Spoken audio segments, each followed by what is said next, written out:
कि जिसकी माँ पढ़ी हो या नहीं पढ़ी हो या पढ़ी हो, सबका उद्देश्य यही होता है कि हम अपने बाल बच्चे को पढ़ाए लिखाए, ताकि आगे आने वाले समय में जहां भी कहीं जाए वो 2 रुपया कमाए या कोई अच्छा सर्विस मिले, जहां भी कहीं जाए उसको दिक्कत नहीं हो।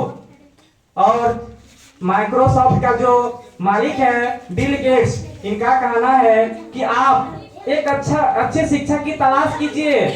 आप ये नहीं उसकी क्वालिटी पे नहीं जाइए, आप एक अच्छे शिक्षक की तलाश इसलिए कीजिए कि आप अपने बच्चे को जहां भेजते हैं पढ़ाने के लिए, आपका बच्चा सही प्रोग्रेस कर रहा है कि नहीं कर रहा है, आपका बच्चा में डेवलप हो रहा है कि नहीं हो रहा है, ये भी आपको मायने रखना होगा। और जानते हैं कि कोका कोला कंपनी जो हमारे देश नहीं पूरी दुनिया में चल रही है, जिस टाइम तुम लोग शांत हो जाओ, कोका कोला कंपनी जो हमारे देश नहीं पूरी दुनिया में चल रही है, जब ये कंपनी का स्थापना हुआ था तो एक साल में 25 बोतल की इसकी बिक्री हुई थी। एक साल में 25 बोतल की बिक्री हुई थी। कोका कोला कंपनी का जो मालिक थे वो बोले कि ऐसे में तो काम चलने वाला है ही नहीं, कोई भी कंपनी होता है उसका उद्देश्य यही होता है कि अधिक से अधिक लाभ कमाया जाए। वो अपने जो वर्कर रखते हैं, जो भी काम करने वाले कारीगर रखते हैं, उसको चाहते हैं कि उसको सैलरी देने के बाद मुझे बेनिफिट हो। लेकिन एक साल जिस टाइम उसका कंपनी खुला था उस टाइम में उसका 25 बोतल का बिक्री हुआ था एक साल में, फिर भी हार नहीं माने और वो कंपनी धीरे धीरे चल करके अभी दुनिया में पहला स्थान रखता है। हम लोग अगर ठंडा की बात करते हैं, आदि बोलते हैं कोका कोला पी लो, क्यों? क्योंकि ठंडा का मतलब होता है जहाँ का सेल्सियस तापमान कम होता है उस जगह को ठंडा कहा जाता है। लेकिन आजकल अक्सर हम लोग बोलते हैं चलो ठंडा पी लेते हैं, बोलता है कि चलो कोका कोला पी लेते हैं। हम लोग को कोई भी कठिनाई से देख के घबराना नहीं चाहिए। आजकल कोई भी काम होता है, चाहे पढ़ाई कीजिए चाहे कोई भी काम कीजिए, जब तक संघर्ष नहीं होगा तब तक बिना संघर्ष का कुछ होने वाला नहीं है।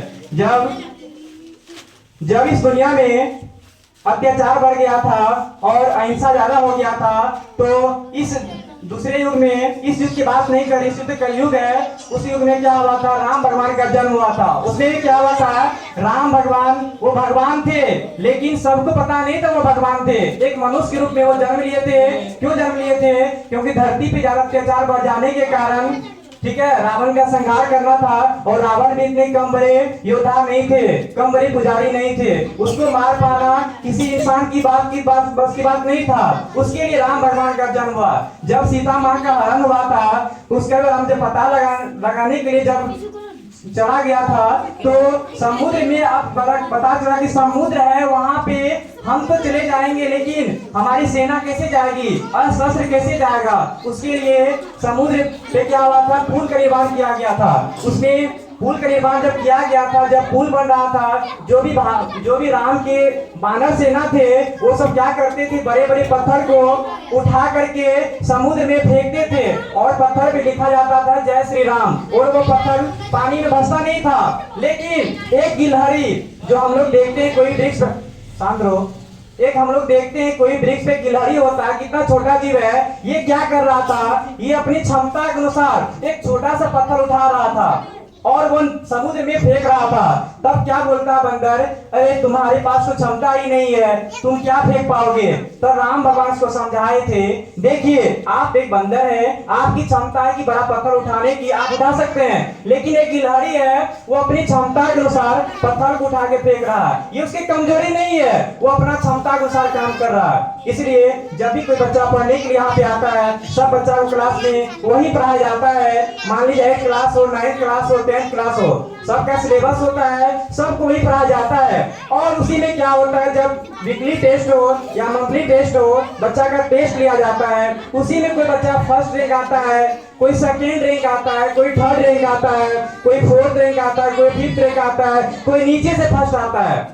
ये कोई पेरेंट्स का गलती नहीं है या कोई टीचर गलती नहीं है, गलती उस बच्चे की है। उस बच्चे को सोचना चाहिए कि जहां हम पढ़ने के लिए जाते हैं, जहां समय बर्बाद करते हैं, जिस काम के लिए मेरे माँ बाप इतना मेहनत से सर को पैसा देते हैं और मेरे पढ़ाई लिखाई पे खर्च होता है, आखिर मेरे में क्या परेशानी है, क्या दिक्कत है, क्या ऐसी समस्या है जिसके कारण हम आगे नहीं बढ़ रहे हैं। बच्चा को पढ़ाई में कंपटीशन होना चाहिए, लड़ाई झगड़ा में नहीं होना चाहिए। अगर बच्चा पढ़ाई में अव्वल रहता है तो उसका पेरेंट्स भी खुश रहता है, उसके जो भी रिलेटिव आदमी रहते हैं खुश रहते हैं, ठीक है। और इसलिए हम बच्चा सबको शिक्षक दिवस पर ये बताना चाहेंगे, आप जो भी काम करते हैं, पढ़ाई लिखाई जब भी करते हैं, मन से कीजिए, दिल से कीजिए।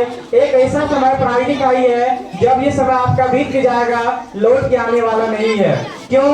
क्योंकि समय लिखाई का समय होता है। आप देखे होंगे जब आपके बच्चा का उम्र 6 साल हो जाता है तो आप प्राथमिक विद्यालय में जाते हैं और बच्चा को बोलते हैं, सर मेरा बच्चा का एडमिशन कराना है। सर बोलते हैं कि आपका बच्चा का उम्र कितना हुआ है? तो बोलते हैं कि आप मेरा बच्चा का उम्र सर 6 वर्ष हो गया। बोलता है ठीक है, 6 वर्ष अगर बच्चा का उम्र हो जाता है तो उसका एडमिशन 1 क्लास में ले लिया जाता है।